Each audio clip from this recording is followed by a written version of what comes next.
네, 다음은 공통질문 및 개별질문 시간입니다. 선거관리위원회에서는 정견 발표를 위해 회원들을 대상으로 후보에게 묻는다라는 설문을 실시하고, 설문조사는 공통질문과 각 후보에게 물어보는 개별질문으로 나누어 설문을 실시하였습니다. 설문 중 가장 빈도가 높은 3가지 질문을 선정하였습니다. 공통질문 3가지는 사전에 후보자들에게 전달하였으며, 질문에 대한 답변을 각 후보로부터 듣고 이후 각 후보자에 대한 개별 질문 2가지를 현장에서 직접 추첨하여 질문을 뽑아 그 자리에서 의견을 들어보겠습니다. 답변 순서는 사전에 결정한 대로 기호 2번부터 질문에 대해 답변 후 이후 질문은 번갈아가며 답변하도록 하겠습니다. 답변은 180초 이내로 해주시기 바랍니다. 첫 번째 공통 질문입니다. 공중보건의사로 편입되는 의사 수가 매일 감소하고 있는데 올해도 작년에 비해 감소될 것으로 예상되고 있습니다. 이에 따라 보건기관 순회진료, 과도한 출장 업무 등 공중보건의사가 맡게 되는 업무량이 늘어나는 등 각종 문제가 발생할 것으로 예상됩니다. 공보의 숫자 감소에 따라 발생할 수 있는 문제점과 그에 대한 대책은 무엇인지 듣고 싶습니다. 사전 협의된 순서에 따라 기호 2번 측부터 답변해 주시기 바랍니다. 네, 첫 번째 질문 답변드리겠습니다. 우선 공중보건의사 숫자가 줄고 있는 것은 명백한 사실입니다. 작년만 해도 의과 같은 경우는 621명을 선출했고 보건복지부 관계자로부터 향후 한 4, 5년 만에 계속 감소할 것이라는 이야기도 전해 들었습니다. 현재 이런 공중보건의 감소 현상은 현재 36개 대학의 의예과로 복귀하는 2020년 이후에는 해결될 것으로 보입니다. 이런 상황에서 발생할 수 있는 점들은 문제점들은 굉장히 명확합니다. 각 지역의 보건소, 병원, 교도소 등의 보건시설에 있는 정가 양이 달라지지 않을 것입니다.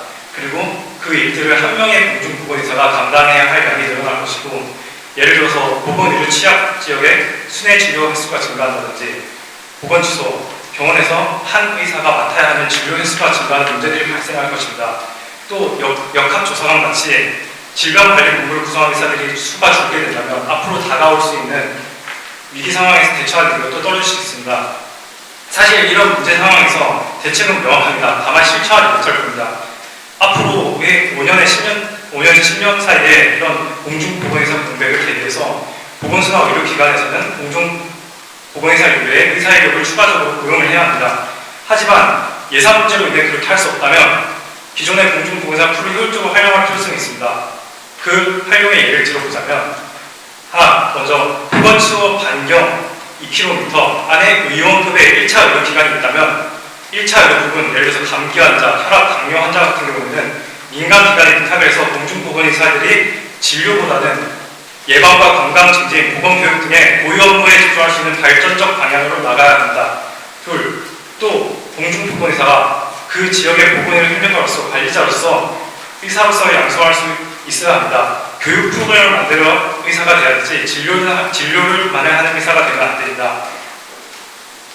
그래서 그 지역에서 지역 현안 문제를 파악해서 보건의료 정책을 수립, 시행할 수 있어야 합니다. 셋, 공중보건의사의 근무지를 하나의 군, 면에 국한시킬 것이 아니라 지리적으로 가깝다면 군이 다르더라도 인접한 면을 순회 진료할 수 있는 공중보건의사 활용의 융통성이 필요합니다. 이런 과정에서 출장비의 보장과 한 달의 출장 횟수는 상한선을 둬야 합니다. 그리고 현재의 배치 방식인 제비 뽑기 방식을 넘어서서 특히 또 5년 동안 추가적으로 수련을 받은 전문의들의 배치 방식을 좀 더 효율적인 배치 방식을 통해서 의료 소외 지역의 지역민들의 의료 만족도를 높여야 합니다. 마지막으로 지금 공중보건의사 TO가 각 지역자치단체 소속으로 소속이 되어 있는데 이런 것들을 보건복지부 소속으로 해서 위기 상황이 발생했을 때 이것을 지역뿐만 아니라 그 위기 상황이 발생한 곳으로 배치할 수 있는 그런 융통성 있는 시스템을 갖춘다면 이런 상황에서 인력을 집중시키기 좋을 듯합니다. 이상입니다. 네, 답변 감사합니다. 다음은 1번 후보 측의 답변 들어보겠습니다. 예, 현재 공중보건의사의 수는 매해 줄고 있고 앞으로도 2020년까지 계속 줄 것으로 추정되는 상황입니다. 당장 내년만 해도 약 100명, 200명 정도의 감소가 있을 것으로 예상됩니다. 일반 공중보건의가 맡는 업무로는 진료, 지역 주민을 대상으로 하는 보건교육, 출장 방문 진료, 예방접종 등이 있습니다. 공중보건의사에 충분한 양적 공급이 있다면 모르겠으나 수가 감소하는 지금 업무 범위의 재조 등이 반드시 필요하다고 생각합니다. 지자체의 무분별한 보건사업 확장이 아닌 효율적이고 합리적인 업무 가이드라인도 필요합니다. 저희 기호 1번 회장단 후보자들은 복지부와 조율을 통해 업무 우선순위의 가이드라인을 협의하겠습니다. 이것이 보건소에도 적용될 수 있도록 노력하겠습니다. 또한 지자체의 공중보건의 수당 지급 예산안은 공중보건의사 배치에 앞서 결정됩니다. 공중보건의사의 과도한 감소로 업무 강도가 기하급적으로 상승하는 지자체의 경우에는 이미 확보한 기존의 예산을 출장비 지급 외에 공중보건의에게 추가 지급하도록 복지부의 검토 및 협조 요청하겠습니다. 치과 공보의 경우 올해 인원 감소로 큰 어려움을 겪은 것으로 알고 있습니다. 치과 공보협회와도 긴밀히 조율하여 사례를 선제적으로 공유하고 미리 대비할 수 있도록 하겠습니다. 감사합니다. 네, 감사합니다. 다음은 두 번째 공통 질문입니다. 최근 대한의사협회와 한의사협회 그리고 보건복지부가 의료 현안 협의체를 구성하여 의료 일원화를 논의하고 있습니다. 현재 의료 일원화에 대한 반대의 목소리가 높아지고 있는 상황에서 후보님들은 의료 일원화에 대해 어떻게 생각하시는지, 그리고 의료 일원화 관련하여 대공약은 어떤 목소리를 내고 회원들의 생각을 어떻게 대변할 것인지 듣고 싶습니다. 기호 1번부터 답변해 주시기 바랍니다. 네, 의료 일원화에 관한 좋은 질문 감사합니다. 현재 가까운 일본을 포함한 대부분의 선진국은 이미 의료 일원화를 하고 있습니다. 큰 흐름에서 우리나라도 언젠가는 지금의 한의사 제도는 없어지고 의사만이 의권을 가져야 한다고 생각합니다. 즉, 의료 일원화에 원론적으로는 동의합니다. 다만 현재 의료계에서 논의되는 의료 일원화는 그 출발부터 문제가 많습니다. 시기의 부적절성은 둘째치더라도 지난 의협 공청회 의혹처럼 한의사가 간단한 이수교육만 받고 의사면허를 갖는다면 이것엔 강하게 반대합니다. 또한 이 의혹이 사실이라면 대공협 회장 후보자로서 굉장히 유감스러울 것입니다. 의료 일원화는 기존 한의대 폐지는 물론 한의사의 현대 의료기 사용 불가가 확정된 뒤에나 논의될 수 있습니다. 또한 건물을 짓기 전에 치밀한 설계를 반드시 고치듯 의료일원화의 초기 논의부터 세부적인 강론에 해당하는 내용도 함께 논의되어야 할 것입니다. 여기까지는 회장 후보자로서 제 개인적인 생각입니다. 대공협도 의협 산하단체이고 대공협 회장이 의협의 이사직을 맡는 만큼 목소리를 더 내야 한다고 생각합니다. 그러나 그러기 위해서는 회원들의 의견을 먼저 많이 모아야 하겠습니다. 저희의 공약 중 하나인 대공협 카톡 아이디 개설, 카톡을 통한 전수 설문조사나 대의원 회의, 더 많은 모니터링 위원들 등을 통해서 다양한 방법으로 회원들의 의견을 모으겠습니다. 그리고 이렇게 모인 의견을 지지 성명, 보도자료 배포 등 여러 채널로 밝힐 것입니다. 감사합니다. 네, 말씀 감사합니다. 다음은 2번 후보 답변해 주시기 바랍니다. 의료 일원화에 대한 주장은 1970년대부터 존재해왔고 2000년 이후로 의협의 추진 정책 중 하나였습니다. 실제로도 여러 번 추진 계획을 시도하고도 무산이 되고 있는 사안 중에 하나입니다. 사안 자체가 한국 의료계 전반을 바꿀 수 있는 거대한 영향력을 가진 사안이기 때문에 의사들 내부에서도 다양한 시각이 존재해 뜻을 하나로 수렴시키는 것이 힘들었고 한의학계에서는 또 한의학계대로 자기 이익에 맞게 다른 주장을 해왔기 때문입니다. 일부에서는 시간이 지나면 한의학은 알아서 고사할 것이기 때문에 그냥 기다리면 된다는 주장이 있고 또 일부에서는 서둘러서 한의학을 투자하는 방식으로 일원화를 이루어 의료 낭비를 막고 한국의 의료 체계를 정립해야 한다는 주장도 있습니다. 그 주장의 스펙트럼은 넓지만 공통적으로 의학을 중심으로 일원화시켜야 한다는 점에서는 일치한다고 볼 수 있습니다. 그러나 현재 보건복지부에서 추진하고 있는 방향을 보면 의사, 한의사의 교차 진료를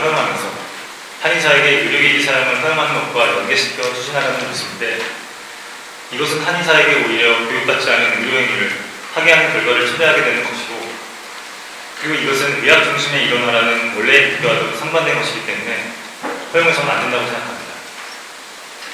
이런 상황에서 의료 일원화에 대해 대공협이 입장을 취하는 방법은 이 사안은 중대한 사안인 만큼 회원 의사분들의 의견을 모으는 것이 순서이고 그 이후 입장을 표명해야 한다고 생각합니다.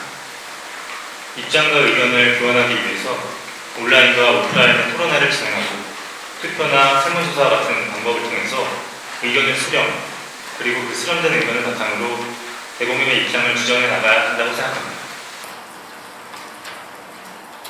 네, 말씀 잘 들었습니다. 다음은 마지막 공통 질문입니다. 공중보건의사의 권익을 대변하는 대공협의 가장 큰 애로사항은 무엇보다 내부에 소속된 공중보건의사의 무관심이 아닐까 생각합니다. 바로는 어렵겠지만 점진적으로 공중보건의 회원들의 적극적인 참여와 관심을 유도할 수 있는 방안이 있다면 말씀해 주시기 바랍니다. 기호 2번부터 답변해 주시겠습니다. 대공협에 대한 공중보건의사들이 무관심의 원인은 여러 가지가 있을 수 있습니다. 우선 공중보건의사들이 말 그대로 전국에 산포되어 있기 때문에 물리적인 거리 때문에 서로 교류하기 힘든 점이 있습니다. 그리고 대공협이 가진 컨텐츠나 혜택들이 회원분들에게 관심을 덜 끄는 것도 있습니다. 쉽게 생각해서 대공협 홈페이지에 올라온 공지사항의 조회수만 보아도 알 수 있듯이 회원분들이 대공협에 대한 관심은 생각보다 그렇게 크진 않습니다. 적극적인 참여를 유도하기 위해서 강제성을 가지고 회원들의 반응을 이끌어내는 것은 바람직하지 못하다고 생각합니다. 적극적인 참여와 관심을 유도하기 위해서는 그만큼 대공협이 회원분들에게 얻어갈 수 있는 것이 많고 대공협이 가진 컨텐츠가 흥미롭게 된다면 그만큼 회원분들의 참여도는 자연스럽게 올라갈 것이라고 생각합니다. 현재 회원분들이 대공협에 대해서 관심을 많이 가질 부분은 학회, 체육대회, 어학강좌 신청과 같은 것이라 생각합니다. 여기서 알 수 있듯이 관심과 참여를 이끌기 위해서는 흥미로운 컨텐츠, 행사가 많아야 하는데 현재 회원분들이 대공협에서 얻을 수 있는 컨텐츠 행사가 생각보다 그렇게 많지는 않습니다. 얻을 수 있는 컨텐츠가 많아진다면 그에 대한 관심과 참여는 자연스럽게 증가할 것입니다. 작년처럼 학회의 정원이 정해져 있어서 학회에 참여를 하고 싶어도 참여하지 못하는 공고의가 생길 수밖에 없습니다. 그런 문제점을 없애기 위해서 저희 후보는 학회를 연일해서 이해를 증가시키는 방안을 추진하고 대공협 회원들이 공유할 수 있는 컨텐츠를 다양하게 만들어 나간다면 관심과 참여는 자연스럽게 증가할 것이라고 생각합니다. 대공협 회원분들이 대공협과 접촉할 수 있는 접점, 소통의 방법이 홈페이지를 통한 것이 유일하다는 것도 하나의 문제라고 생각합니다. 소통 방법을 개선하는 것도 중요한데 여기에는 홈페이지 모바일 버전의 개발, 그리고 1차 진료에 궁금점들을 물어보고 공유할 수 있는 고진선처 부탁드립니다 플랫폼의 개발, 그리고 또 분기별로 대공협 회원들이 참여하는 웹진을 발행하는 것이 저희의 공약입니다. 이런 것들이 공중보건의들 사이 소통 개선에 도움이 될 것이라고 생각합니다. 이상입니다. 네, 말씀 잘 들었습니다. 다음은 1번 후보 측에서 답변해 주시기 바랍니다. 예, 부족한 관심과 낮은 참여, 지금 현재 많이 갖고 있는 문제입니다. 하지만 무관심도 무관심이지만 먼저 관심 있는 선생님들을 어떻게 다가오게 할지 생각을 해봐야 합니다. 지금 현재도 분명 학회일에 관심을 가지시는 선생님들께서 많이 계십니다. 그러나 여기 1번 회장 후보자가 활동했던 대공협 모니터링 의원과 같은 이러한 제도가 있는지 잘 모르시는 선생님들께서도 많이 계십니다. 그래서 저희는 이러한 제도에 대해서 적극 홍보하고 더 많은 선생님들께서 참여하실 수 있도록 하겠습니다. 회계 선승인 후 사용도 이러한 방식으로 모두 공개하겠습니다. 또한 대의원 선생님들과도 더 자주 만나겠습니다. 가장 좋은 방법은 대의원 회의를 횟수를 연 2회로 늘리는 방법이지만 이런 대의원회의나 학술대회 같은 공식 행사는 근무 공백을 우려하는 보건복지부의 출장 허가와 공문이 반드시 필요합니다. 이 부분은 절대로 장담할 수 없는 부분이기에 지금 이를 확정하여 이야기하는 것은 불가능하다고 생각합니다. 대신 도별로 대의원 선생님 선생님들께서 회의를 하신 것으로 알고 있습니다. 그때 저희 회장, 부회장 후보가 직접 방문하겠습니다. 저희가 가까이 다가가겠습니다. 또한 저희 공약 중 하나가 대공약 공식 카카오톡 개설입니다. 어느 선생님이시든지 아이디를 등록만 하시면 공지를 받아보실 수 있고 문자보다 편리하고 또한 심리적 거리도 더 가깝습니다. 협회에서 진행하는 일들을 보다 더 자주 전달하고 홍보하여 선생님들의 관심을 더욱더 이끌어낼 수 있도록 저희가 노력하겠습니다. 저희가 온라인, 오프라인 가리지 않고 바짝 다가가겠습니다. 협회와 선생님들과의 거리를 좁혀나가겠습니다. 감사합니다. 네, 다음은 후보자들에 대한 개별 질문 시간입니다. 개별 질문은 추첨함에서 질문을 뽑아 답변하도록 하겠습니다. 후보자들은 추첨함에서 선거지를 2개씩 뽑아주시기 바랍니다. 두루마리 3개 중에서 2개를 선택해서 저에게 주시면 제가 2개씩 개별 질문을 하도록 하겠습니다. 네, 그럼 먼저 기호 1번 후보자에게 개별 질문 드리도록 하겠습니다. 진료 활동 장려금 인상을 공약으로 내셨는데 어느 지역의 경우는 실적이 적은 경우 진장금의 지급 여부를 재검토하는 경우도 있다고 합니다. 복지부에 건의를 한다고 하셨는데 이는 복지부뿐만 아니라 모든 지자체의 동의와 공감이 있어야 가능할 문제라 생각합니다. 후보자께서는 진장금 인상이 임기 내 가능하다고 보시는지 또 구체적인 로드맵은 무엇인지 말씀해 주시기 바랍니다. 라는 질문을 해오셨습니다. 이에 대한 답변 부탁드립니다. 예, 진료 정리금에 관한 질문, 좋은 질문 감사합니다. 먼저 저희가 준비한 자료를 좀 보여드리겠습니다. 예, 가장 중요한 것은 2015년 12월 31일 공중보건의사를 관리하는 농특법의 개정안이 국회 본회의를 가결로 통과한 점입니다. 공중보건의사의 수당 및 직무 수행에 필요한 여비 등은 보건복지부 장관이 정하는 바에 따라 공중보건의사를 배치받은 기관 또는 시설에 장이 지급한다. 공중보건의가 받는 진장금과 수당의 지급 근거를 법적으로 명시화한 개정안입니다. 이것은 복지부가 진장금의 급여자 성격을 인정했다고 볼 수 있습니다.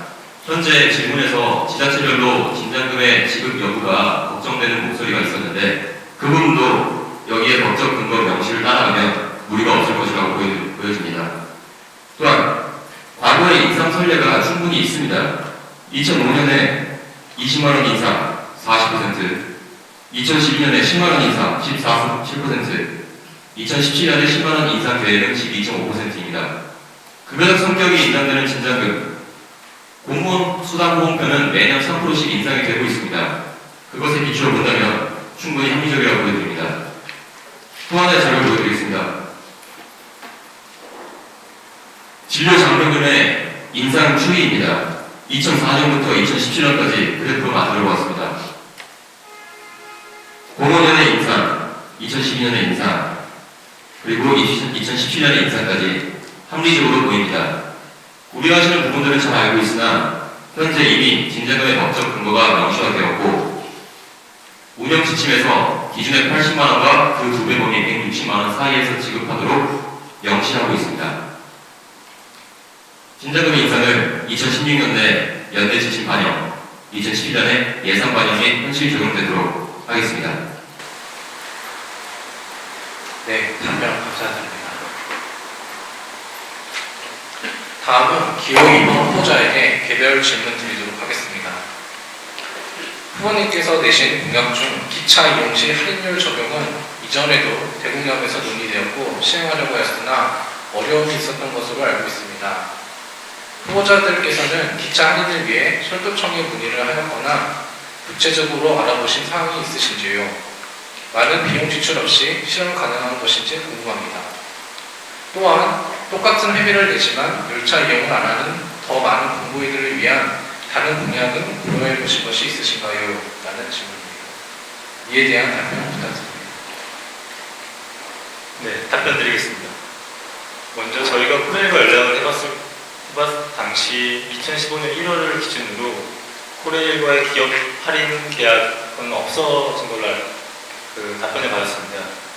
그래서 저희는 코레일과의 계약을 맺는 것이 아니라 일정률의 할인 쿠폰을 저희가 구매를 해서 그것을 회원들에게 지급하는 방식을 생각을 하고 있고, 그리고 또한 현재 그 TMO라고 해서 현재 군인들이 기차를 받고 있는 것이 있는데, 이것을 저희가 어떻게 보면 군 대체복무자들이기 때문에 그것을 저희가 연계돼서 같이 포함이 될 수 있는 어떤 방안이 있는지 그것에 대해서도 알아보고 있습니다. 그 또한 기차 할인만 가지고서 보면 기차를 이용하지 않는 사람들이 또 있기 때문에 저희는 현재 다른 일정 카드사와 문의를 해본 결과 기차와 버스 할인을 받을 수 있는 공중보건을 위한 카드 상품을 개발할 수 있는 것이 가능하다는 상담을 들었고, 그리고 저희가 만약에 회장이 된다면 이것은 어떻게 보면 세부 사항만 조율이 남았기 때문에 이것에 대한 진행은 확실하게 저희가 실행시킬 수 있을 거라고 확신하고 있습니다. 감사합니다. 네, 감사합니다. 사전 협의된 순서에 따라서 다시 이번 후보자에게 개별 질문 드리도록 하겠습니다. 후보님들의 홍보 자료나 이력을 보면 1번 후보자들과 다르게 2번 후보님들께서는 모두 기존의 대공연 활동이나 도공연, 시군 내에서도 대표 등 특별히 공보일을 위해 활동하신 것이 없는데 갑자기 대공연 활동을 하려는 이유가 무엇이며 만약 관심이 있었다면 지금까지 공보일 복지를 위해 어떤 노력을 하였는지 궁금합니다. 라는 질문입니다. 답변 부탁드립니다.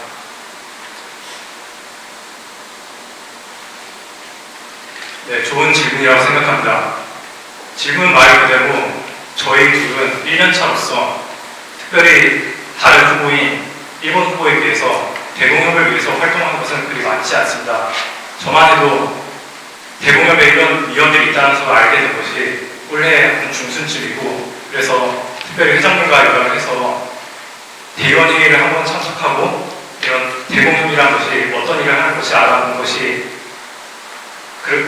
전부라고는 할 수 없지만 아무튼 그 정도 수준입니다. 하지만 저희도 관심이 많았지만 우선 모니터링 회원이라는 것에 대한 홍보를 들은 것이 문자나 홈페이지를 통해서 들은 것이 아니라 따로 직접적으로 들어서 있다는 존재를 알게 되었고, 그래서 특별히 좀 접근하기 힘들었던 면도 있었던 것도 사실입니다.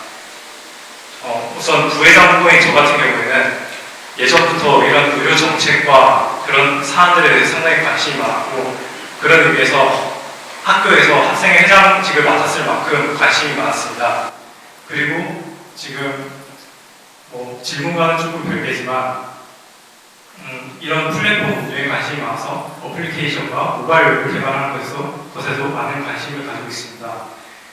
현재 회장 후보도 이전에 특별히 이런 정책적 사안에 대해서 참여를 한 적은 그리 많지 않습니다.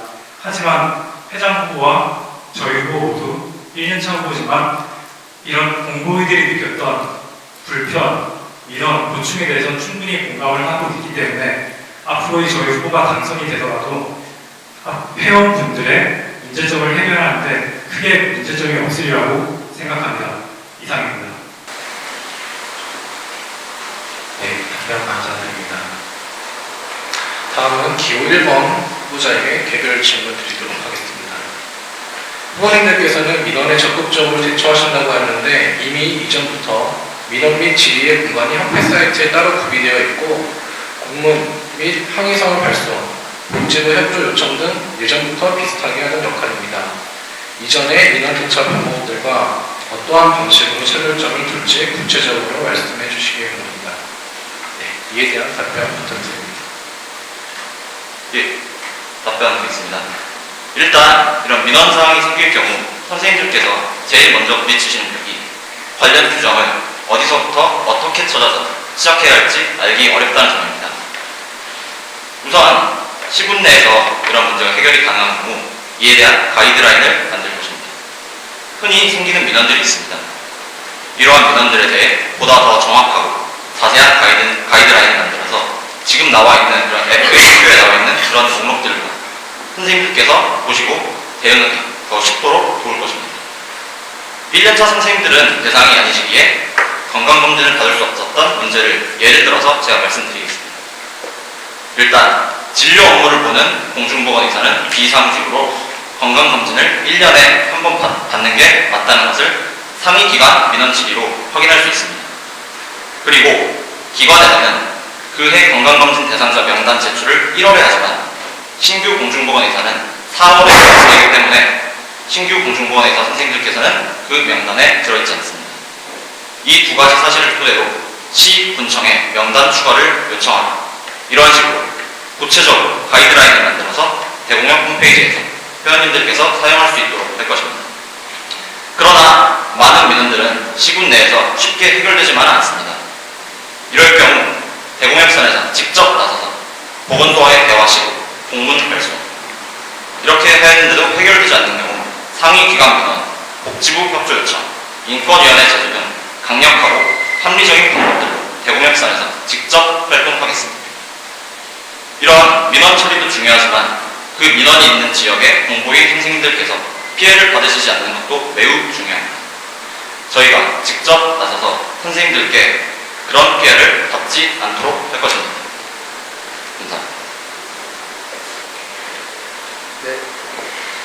네, 이것으로 개별 질문 답변까지 마쳤습니다. 지금부터 2부 순서를 진행하도록 하겠습니다. 네, 2부 첫 번째 순서는 후보자 간 상호 질의 응답 시간입니다. 상호 간의 질문을 2개씩 할 수 있으며 질문당 추가 질문 또는 의견은 1회씩 발언하실 수 있습니다.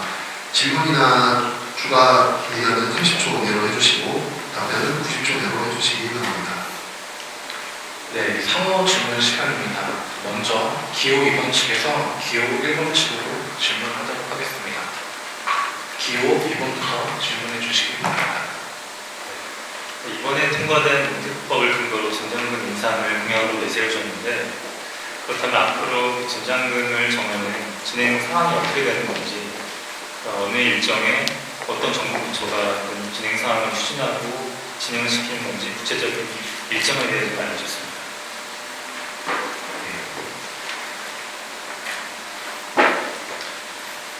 진장금권에 대해서 질문을 해주셨는데 이에 대한 답변 1번 측에서 90초 이내로 답변해 주시기 바랍니다.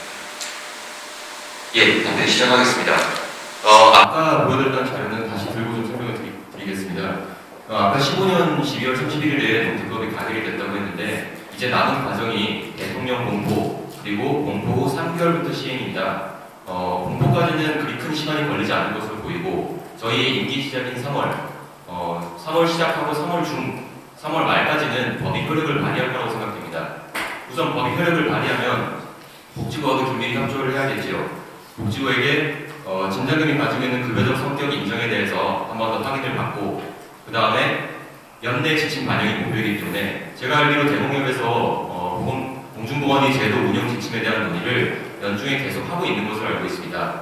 저희가 충분한 허황된 공약이 아닌 할 수 있는 공약으로 말씀드리기 위해서 연내 지침 반영이라는 말을 못했고 예산 반영이라는 시간을 위해서는 2017년에 적용이 되는 것을 목표로 했기 때문에 빠르면 2016년 6월, 7월 복지부의 얘기가 이루어진다면 연말까지도 예전에 2012년 인상 때 기사를 보면 연말에 가서야 타결이 되고 공중보건 제도 운영 지침에 확정이 됐습니다. 저희는 그것보다 조금 더 땡길 수 있으면 좋겠지만 당초 약속드린 연내 지침 반영 그리고 2017년 예산 반영에는 문제가 없도록 확실히 하겠습니다. 이상입니다. 네, 기호 1번 측의 답변 잘 들었습니다. 혹시 이에 대한 추가 질문이나 답변에 대한 의견이 있으시면 기호 2번 측에서 발언해 주시기 바랍니다. 네, 추가 질문 드리겠습니다.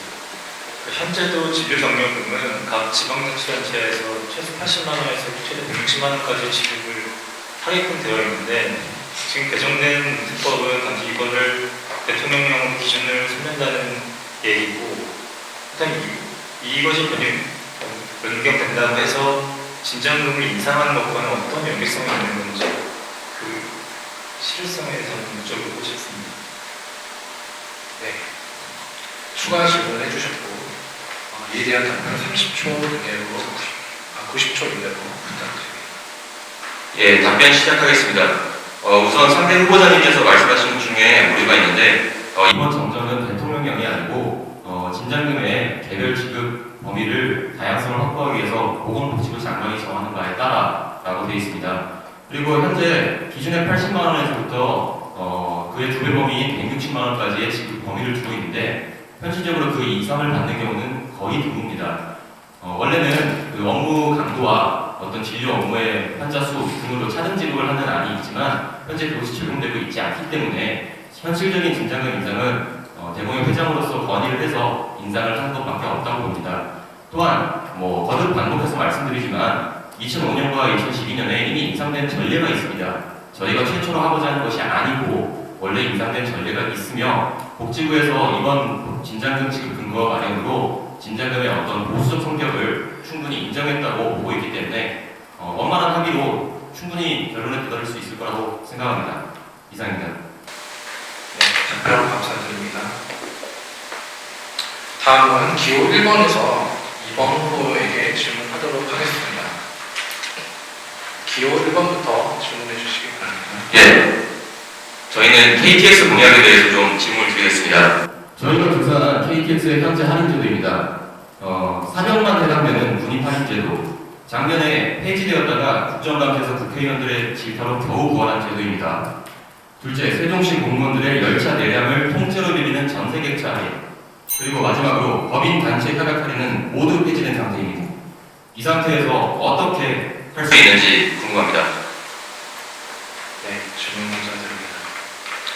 이에 대한 답변 90초 이내로 기호 2번 측에서 답변해 주시기 바랍니다. 그 아까 이전 개별 질문에서 똑같이 질문에 대해서 답변을 드렸는데 그러니까 저희가 하고자 하는 거는 2015년 1월에 법인 단체 협약 할인을 실행 건 이미 인지하고 있는 상황이고 그것에 대신해서 10% 할인 쿠폰을 저희가 구입을 해서 그것을 지급하는 방안을 시도를 생각을 해보고 있고 그리고 이번에는 기차 버스 할인까지 추가를 시키는 그런 카드 할인까지 저희는 생각을 하고 있기 때문에 그것을 시도해가지고 성공할 수 있다면 이거는 카드, 기차뿐만 아니라 기차 아닌 버스까지 교통비 할인을 혜택을 받을 수 있는 방안이고 이것이 실천이 된다면 많은 공무원생들이 혜택을 누릴 수 있을 거라 생각합니다. 네, 답변 잘 들었습니다. 기호 1번 측에서 답변에 대한 의견 또는 추가 질문 있으시면 30초 남겨주시기 바랍니다. 예. 현재 있는 이 할인제도 외에 KTX 기존에 운영하던 경부선 할인, 역방향 할인, 출입구 할인, 주중 할인 모두 폐지되고 기존에 있는 모든 할인제도가 폐지되는 추세입니다. 이 상황에서 어떻게 우리가 그 할인을 더 확실히 할 수 있는지 여쭤보고 싶고 만약에 협회가 개인으로 돈을 아예 지불을 해서 하는 거라면 KTX를 이용하지 않는 약 1,600명의 돈으로 400명을 지원하는 것이 과연 형평성이 맞는지 합리적인지 물어보고 싶습니다. 네. 추가 질문 해오셨고 기호 2번 측에서 90초 내로 답변 부탁드립니다. 현재 대공협에서 추진하고 있는 어떤 혜택을 받는 일반적인 공무원들이 혜택을 받는다고 하는 사안이 제가 생각할 때는 거의 없다고 생각합니다. 그런 상황에서 만약에 이런 KTX 할인이든지 어떤 버스 할인이든지 그거에 대해서 저희가 비용을 어느 정도 감수를 한다고 해서 그것이 문제가 될 거라고 생각하지 않습니다. 그리고 공무원 선생님들 같은 경우에는 특성상 좀 먼 타지나 이쪽에서 근무하고 계신 선생님들이 많기 때문에 최소한 그분들에 대해서 조금의 더 많은 혜택을 드릴 수 있는 것은 전혀 형평성에 어긋난다고 볼 수가 없고 오히려 이런 것을 저희 대공협의 회비를 이용해서 혜택을 늘려나가는 것은 어떻게 보면 공무원 모든 회원들의 혜택을 누릴 수 있는 방안이고 그것이 어떻게 보면 형평성을 늘리는 방향이라고 저는 생각이 듭니다. 그래서 저희가 추진하려고 하는 목적이 되겠습니다. 네, 답변 잘 들었습니다. 그럼 이제 다시 기호 2번 후보에서 기호 1번 측으로 질문하도록 하겠습니다. 기호 2번 질문해 주십시오. 예, 선거 기간 중에 갑자기 새 공약을 들고 나오셨던데요. 그 학술대를 2회 개최하겠다고 잠시만요. 네, 기호 2번에서 다시 질문을 나왔습니다. 고맙다. 네, 사무실과 기호 2번에서 다시 발언해 주시기 바랍니다. 네, 공약에 대한 질문이 있습니다. 우선 3번 공약에 대한 질문인데요. 카톡을 통해서 회계 투명화를 이루겠다고 했는데 그 구체적 방안이 조금 궁금합니다. 네, 질문 잘 들었습니다. 이에 대한 답변 기호 1번 측에서 90초 이내로 답변 부탁드립니다. 예, 답변하겠습니다. 저희가 명시한 그 공약은 회계 선승인 후사형에 대한 검증을 받겠다는 말이었습니다. 저희가 말하는 회계 선승인 후사형이란 회계 공개의 절차와 방침을 얘기한 것입니다. 회원들이 내는 회비 어떻게 쓰이는지 궁금하는 건 당연합니다. 공개하는 것도 정확히 알아야 하는 것도 당연합니다. 저희는 회계의 내역 공개는 물론 그 이전에 회계의 사용의 승인까지 검증을 받으려는 것입니다. 회계 사용안을 미리 제출하고 상임 이사회는 물론 모니터링 위원, 대의원 등 여러 선생님들을 직접 이곳으로 모셔서 저희의 예산 사용안을 공개하고 거기서 뭔가 피드백이 있다면 언제든지 반영을 하고 그런 원만한 조율로 검증된 사용안을 바탕으로 회계를 합리적으로 사용하겠다는 말입니다. 선승인 후장이란 회계 공개 절차의 구체적 방안인 겁니다.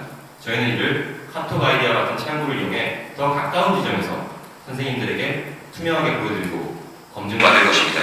이상입니다. 네, 답변 감사합니다. 이에 대한 추가 질문 또는 의견 있으시면 30초 내로 말씀해 주시기 바랍니다. 네, 회원분들과 소통하는 방법으로 카톡을 선택하셨는데요. 카톡 이외에 다른 방법으로 회원분들과 소통하실 생각은 없는지 그것 좀 궁금합니다. 네, 답변 90초 내로 기호 1번 주시기 바랍니다. 예, 답변하겠습니다. 우선 소통 창구의 다양화에 대해 말씀하셨는데 소통 창구는 무작정 개수가 많다고 좋은 것이 아닙니다. 본래는 하나의 단단하고 넓은 소통 창구도 족합니다. 다만 현재 문자는 스팸 등으로 전달률이 떨어지는 경우도 있고 연락처를 변경하는 경우 그것이 즉시 반영되는 경우가 쉽지 않습니다. 하지만 카톡 같은 경우 이미 국민 메신저의 기능을 충분히 하고 있기 때문에 카톡으로 충분히 저희가 공지나 활동이나 이런 것들을 공개할 수 있다고 생각합니다. 또한 대공협 홈페이지의 사용을 늘리는 부분 그런 것들이 충분히 회원들의 관심이 있다면 언제든지 이루어질 수 있는 부분이기 때문에 저희는 카톡 하나를 중점적으로 보고 있습니다. 이상입니다. 네, 답변 감사드립니다. 그럼 다음은 기호 1번에서 기호 2번 후보에게 질문하도록 하겠습니다. 기호 1번 후보 질문해 주시기 바랍니다. 예, 선거 기간 중 갑자기 새 공약을 들고 나오셨습니다. 학술대 2회 개최하겠다고 말씀하셨는데 제가 알고 있기로 체육대회 다음으로 돈이 많이 드는 행사이고 수많은 진로 공백을 우려하는 복지부에 출정화가 꼭 필요합니다. 내년 신규 공보 이수가 감소할 예정이고 이로 인해 회비도 감소할 것이고 이러한 상황에서 복지부가 또 다른 출장을 허가해주기 어려울 것이라 생각이 되는데 이런 상황에서 2회 개최하겠다는 말씀은 그런 확언은 무리해 보이는데 그에 대한 생각이 궁금합니다. 네, 질문 잘 들었습니다. 답변 기호 2번 측에서 90초 내로 주시기 바랍니다. 물론 비용이 많이 발생하는 부분이 있는 것도 사실입니다. 그리고 진료 공백이 생길 수 있는 부분도 사실입니다. 하지만 진료 공백 같은 경우에는 그 학술 대회를 개최하는 텀을 넓게 해서 그런 것을 해결할 것이고 명시화되어 있듯이 공중보건의사들은 연 2회 최대 4일까지 학술 공간을 사용할 수 있습니다. 따라서 이런 현재 공보이들이 이런 공간을 대부분 사용하고 있는 것을 알고 있는데 저희가 1회를 개최를 하던 것을 2회로 개최를 한다고 해서 진료 공백이 추가로 생기리라 하는 것은 조금 모순된 생각이라고 생각합니다. 그리고 비용 문제에 대해서는 우선 비용이 많이 발생할 수 있는 것들은 저희들이 꼭 민간 기관에서 학술대회를 개최하는 것뿐만 아니라 예를 들어서 이런 의학회관을 빌려서 한다든지 다른 비용을 줄이고 대학 병원에 간담을 빌린다든지 비용을 줄일 수 있는 부분은 충분히 많다고 생각합니다. 저희가 의도하는 것은 회원분들의 참여 그런 것들을 유도하기 위해서 비용과 관계없이 저희의 공약을 우수할 것입니다. 네, 답변 감사드립니다. 이에 대한 추가 질문 또는 답변에 대한 의견 있으시면 30초 내로 해주시기 바랍니다. 네, 말씀을 좀 드리겠습니다. 학술 공가가 있기 때문에 학술 대회랑 무관하다고 말씀하셨는데 정부에 계신 공보이들이 산발적으로 사용하고 가게 되는 학술 공가와 수백 명의 동시에 공가를 사용하고 학술 대회를 가는 것은 복지부 차원에서 전혀 다른 문제입니다. 수백 개의 지소가 진료 공백을 우려하게 되는 부분이 있고 또 비용이라는 부분을 말씀하셨는데 비용이 구체적으로 어떻게 주는지 그런 부분에 대해서는 근거가 있으신지 또는 방안이 있는지 궁금합니다. 네, 추가 질문이 오셨고 기후 이번쯤 답변해 주시겠나요? 우선 제가 정확한 통계로서 말씀을 드릴 수 없지만 제가 1년 동안 지켜본 바로는 예를 들어서 학술대회가 개최되었다. 그러면 한 분에 보통 공중보건의사가 한 10명에서 20명 정도 사이가 있습니다. 물론 분마다 계열적 차이가 있습니다. 그 중에 학술대회를 참석한 사람은 1명에서 2명 정도입니다. 그래서 학술대회 2회를 개최한다고 해서 그 진료 공백이 증가한다. 그것은 우선 텀이 시간적으로 떨어져 있기 때문에 1명 갔다가 2명 갔다가 또 2명 갔다가 그런 식으로 해서 8명이 남아있다고 해서 진료 공백이 크게 발생하는 것은 크게 저희 동감을 할 수 없는 부분입니다. 그리고 현재 올해 같은 경우에는 대전에서 그런 강당을 빌려가지고 강당과 그런 호텔 같은 것을 빌려가지고 운영을 했는데 강당 같은 경우에는 그런 민간 기관이 아닌 이런 의협이나 대학병원, 학교 그런 곳에 강당을 대하면 훨씬 저렴한 가격에 그런 학술대회를 개최할 수 있는 공간을 갖출 수 있습니다. 또한 위치를 꼭 대전이 물론 좋긴 하지만 대전 외에도 또 다른 교통의 허브에 있는 위치에서 다른 위치에 개최하게 된다면 꼭 숙박을 거기서 하는 뿐만 아니라 직접 출퇴근을 하면서 학술대회에 참석하는 것도 가능하다고 생각하기 때문에 그런 점에서 비용은 절약할 수 있다고 봅니다. 네, 감사합니다. 기후 이번쯤 답변을 마지막으로 상호 질의 시간 마무리하도록 하겠습니다. 네, 후보자가 상호 질의 응답 잘 들었고